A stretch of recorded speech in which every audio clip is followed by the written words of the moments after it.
New year, new updated rules for football because that is what we do. And I don't mind updated rules. I just want updated rules to make sense. And as I go through this list, you will see some of the rules that annoy me, why they annoy me, and I'll just leave them where they're at. Without further ado, I'm going to talk about the rule changes that are happening in college football and some rule changes that are happening in the NFL. I'm only going to talk about the things that I think are going to impact the 2026 playing season because yes, there have been some transfer portal changes and yes, there's been some eligibility changes for college football. I don't really think that that's going to impact the season much, so I'm not going to mention those.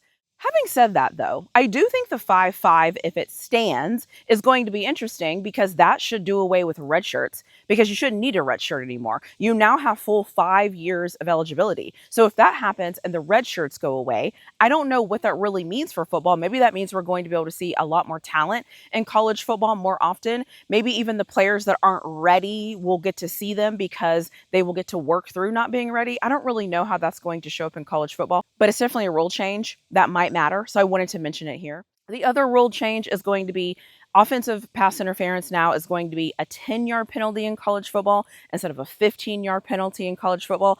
I don't really see a lot of pass interference happening on the offensive side of the ball in the NFL or college, but the rule changed. So, hey, I figured if the rule changes, might as well mention it. And then we all know the rule change that probably annoys me the most is going to be the whole targeting thing. Now, yes, they did make it better by saying, okay, if you get targeting on your first offense, you will only get thrown out of the game. Nothing else will happen to you. You'll be eligible to play in the next week.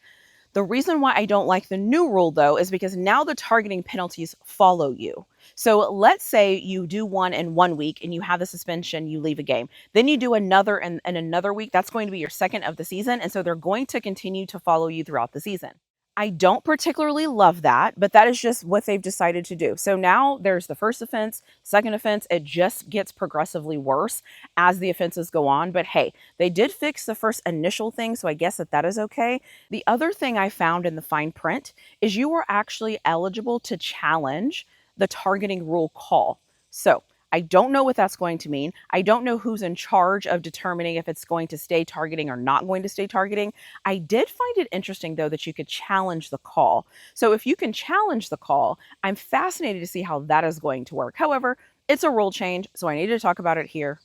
I hope you're enjoying your video. Don't forget to hit that like button, double check and make sure that you're subscribed to my channel. If you think about it, leave me a comment in the comment section below as well. And did I say turn on those notification bells? If I didn't, make sure you turn on those notification bells. Like the video, make sure you're subscribed, turn the notification bells, leave me a comment section in the comment section below. I'll let you get back to your video.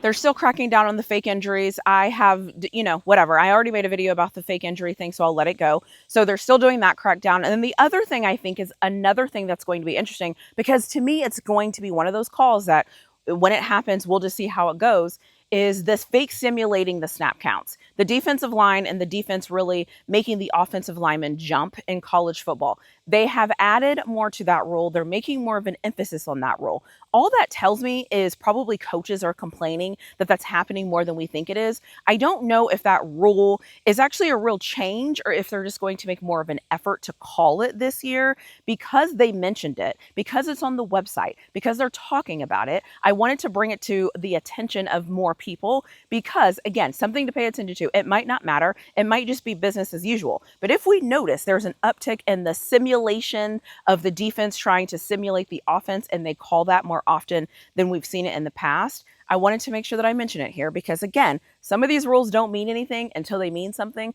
So I wanted to mention it here so that we can stay on guard and aware of what is happening in college football. The other real big one is overtime timeouts in college football. So now you only get one timeout per period. Usually when your team was on offense, you got a timeout, and when your team was on defense, you got a timeout. I believe that's how it worked previously. Now it is just one timeout. So when you're on offense and then you're on defense, you can only use one timeout.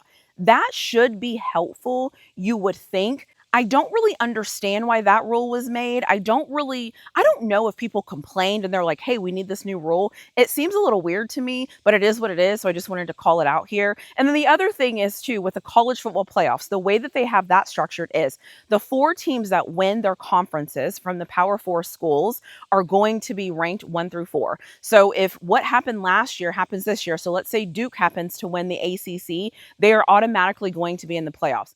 To me, that is a really big change because if a team that is not supposed to, air quotes, wins their conference and they get an automatic bid into the college football playoffs, that is going to knock things off way off course. Again, don't love it, but if the alternative is putting in a G5 team, I don't love that either. I just feel like they need to do this differently. I don't even know why a G5 team has to be in there. That is ridiculous to begin with. If you're going to give a G5 a spot, make it 16 teams, period. And then for the NFL rule, the onside kick rule, now you can just do an onside kick whatever you want to.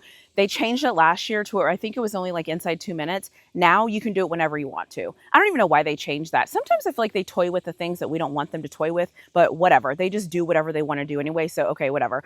And then the other rule is officiating is going to help more on the obvious calls. Now, I have my own thoughts about NFL officiating. I believe that I want to say that they do their best, but the truth is they do what they're told to do in their ear. So until football finds a way to just stay consistent, whatever. I don't really care about these extra official things. I don't really care about the extra this, extra that, because I think that they're quite frankly full of crap. So to me, you're already talking to the officials in the ear. We can all see it at home. Just make the call. Just fix it. Just change it. All of this going around and doing all these different things, you're already talking to them in their ear. If you see something that's wrong, change it. If you see a holding call that shouldn't be a holding, tell the official that it wasn't holding. I don't understand why they don't make the game better. It's almost like they're making the game worse by not doing what they should be doing, but it's an official change in the rules. So I just wanted to say that they're going to make the obvious calls and do all the obvious stuff. They said the same thing last year and they didn't, but whatever.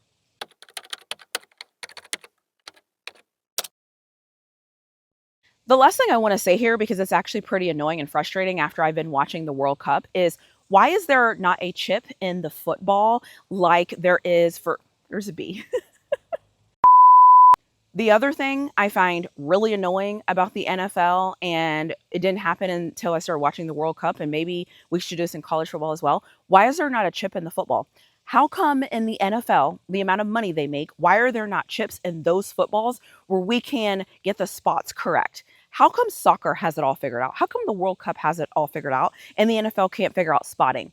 Spotting in the NFL is the most underrated, annoying thing that I think I experience in the NFL when it comes to officiating, besides them being extremely inconsistent. Spotting of the football in the NFL is so frustrating because they do it all wrong. It's just a mess. And then in college football, it's a targeting penalty.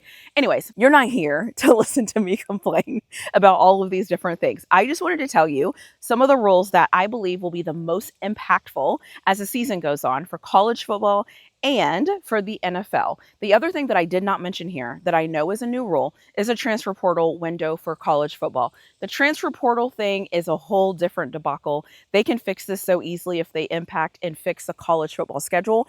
But hey, this year we're playing the national championship game at the end of January. So it just seems like they're trying to make these seasons as long as possible. The rules that need to be changed and looked at, I will leave that for a conversation on another day. Anyways, let me know what you think about these rule changes. Let me know if there's a rule change that you think is going to be impactful that I forgot about. And as always, I will see you in my next video.